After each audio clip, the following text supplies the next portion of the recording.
Terus karena apa yang mengusulkan, Assalamualaikum warahmatullahi wabarakatuh. Perkenalkan saya Dr. Tirta. Saya ingin sharing beberapa hal. Hari ini saya adalah hari kedua saya di Rumah Sakit Kartika Pulomas.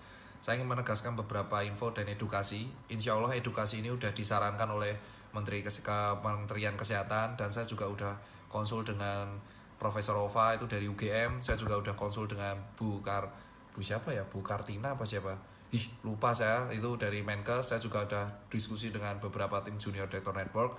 Saya ingin share beberapa edukasi. Tapi sebelum saya share, saya ingin bilang bahwa keadaan saya baik-baik aja. Ya gak gitu-gitu baik banget. Saya masih demam, naik turun, sama batuk.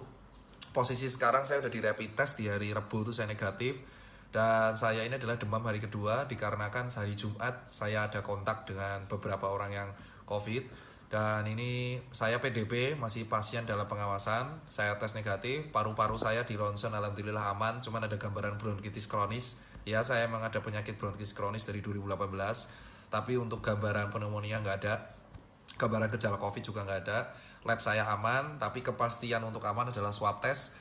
Swab testnya nanti ada di hari Senin atau Selasa. Insya Allah tolong saya mohon doanya semoga aja swab test negatif, sehingga saya nanti bisa keluar bersama kalian lagi untuk berjuang. Tapi tetap dalam rumah sakit saya masih melakukan berbagai kegiatan. Saya masih mengkoordinasi untuk pengiriman APD, lalu saya masih mengkoordinasi dan bersama teman-teman mengirimkan tur nutrisi, dan saya tetap rutin membuat edukasi ke masyarakat. Nah, ini umpung saya ingin buat ini di Instagram TV. Edukasi yang saya ingin persampaikan adalah pertama, tolong buat teman-teman, dan ini udah saya konsul dengan kementerian dan kawan-kawan ya, bahwa yang pertama, tolong buat yang di Jakarta jangan mudik terlebih dahulu. Kenapa? Karena dengan kalian mudik, bukan saya itu melarang kalian untuk bertemu dengan keluarga, itu bukan. Tapi apa? Posisi Jakarta itu adalah epicentrum corona. Semua itu bisa saja kena, tapi tidak menunjukkan gejala. Seperti yang dikatakan oleh Belva, staf sus presiden yang juga CEO Ruang Guru dan founder Ruang Guru, mengatakan bahwa dan sesuai jurnal bahwa sebenarnya separuh dari corona itu tidak bergejala atau asimptomatik. So, kalau kalian pulang ke kampung, mungkin imun kalian kuat, tapi yang kampung itu bisa jadi ketularan. So, lebih baik kalian di Jakarta. Jadi kalian di rumah aja gitu. Terus kedua, dok kalau saya kerja gimana? Nah, sesuai saran dari Belva, bahwa ternyata penggunaan masker kain itu dari jurnal-jurnal paper terbaru ternyata efektif untuk mengurangi penularan sampai 70%. So, buat teman-teman semua, orang awam yang masih kerja bisa memakai masker kain untuk aktivitas sehari-harinya, sehingga tidak perlu repot-repot membeli masker medis yang dipakai sekali. Maafkan, batuk saya masih ada. Rumah sakit saya tuh infus. Jadi sehingga masker medis bisa digunakan untuk orang-orang medis, dan kalian yang masih kerja di luar bisa menggunakan masker kain.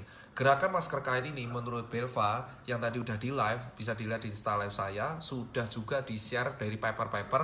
Itu ternyata beberapa bahan bisa mengurangi potensi menularkan infeksi COVID-19. So, buat teman-teman awam bisa beli masker kain, karena penggunaan masker kain ini juga bisa untuk meningkatkan daya beli masyarakat ke brand lokal dan meningkatkan vendor-vendor brand lokal. Terus yang ketiga adalah tolong buat para influencer, saya mengucapkan terima kasih banyak banget buat influencer, ada Lilintar, Ria Ricis, Reza Arab, Raquel Venya, Sarah Gibson, terus habis itu ada Indra Bekti, lalu ada Amazing, terus ada Ridwan Hanif, banyak banget yang telah membantu donasi.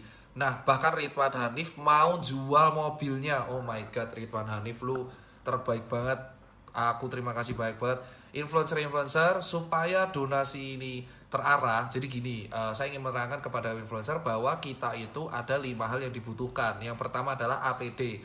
APD yang dibutuhkan bukan sekedar surgical mask, tapi juga helm yang ada kacanya, goggle, dan hazmat. Nah, hazmat ini jujur sangat berguna buat kita semua. Yang kedua adalah nutrisi buat tenaga medis. Tolong bisalah buat kalian teman-teman orang awam, bisalah jika kalian menemukan fasilitas kesehatan di sekitar kalian, di sebelah kalian, puskesmas, klinik, rumah sakit swasta, mereka tuh kurang makan, tenaga medis tuh kasihan banget.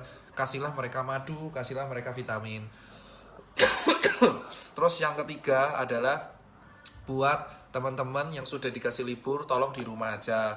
Kalau kalian keluar itu mending jam 10 ke atas untuk kena sinar matahari. Tapi nggak usah lama-lama, 15 menit itu udah cukup.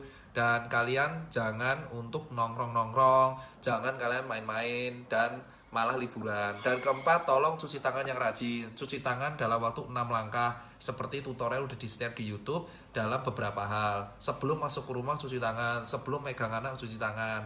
Dan berikutnya adalah untuk cairan disinfektan. Cairan disinfektan itu sesuai dari arahan dokter-dokter adalah yang digunakan untuk menyemprot alat-alat. Jadi kayak yang di jalanan itu harus pakai APD lengkap karena dia mengandung cairan klorin atau H2O2 dan cairan-cairan seperti mirip pemutih dan alkohol. Itu kalau kena tubuh bisa berbahaya. So buat teman-teman yang mau nyemprot masjid, mau nyemprot bis, mau nyemprot kereta dan teman-temannya itu tolong banget tolong memakai APD yang lengkap. Dan buat yang pakai chamber, disinfection chamber, saya sarankan jangan memakai pemutih, jangan memakai H2O2. Kenapa saya bilang? Jadi cairan yang ada di buat alat disinfektan nyemprot ruangan sama yang disinfection chamber itu berbeda. Nah, salah satu langkah yang bisa dilakukan seperti chamber yang dibuat dompet duafa. Ini efektivitasnya emang masih dikit, tetapi chamber ini bisa berguna untuk mengurangi jumlah virus di pakaian. Bisa memakai Aquades dan Dettol. Untuk takarannya bisa ditanyakan kepada dompet duafa dan Fatur dari UGM. Yang kelima adalah buat teman-teman semua sekalian, ini saatnya kita untuk tidak saling menghujat satu sama lain. Kritik boleh tetapi diucapkan dalam bahasa yang sopan. Dan buat teman-teman tolong jaga diri di rumah, jaga kesehatan. Kalau kalian ada gejala kayak saya, kayak seperti demam batuk, entah itu corona atau enggak, beware, langsung jaga diri, bed rest, dan minum vitamin, minum suplemen, dan karantina di rumah. Jika selama 3 hari demam Anda nggak turun, langsung ke rumah sakit dari puskesmas terlebih dahulu. Jangan langsung tiba-tiba ke rujukan. Jadi standarnya seperti ini, Pak. Di Indonesia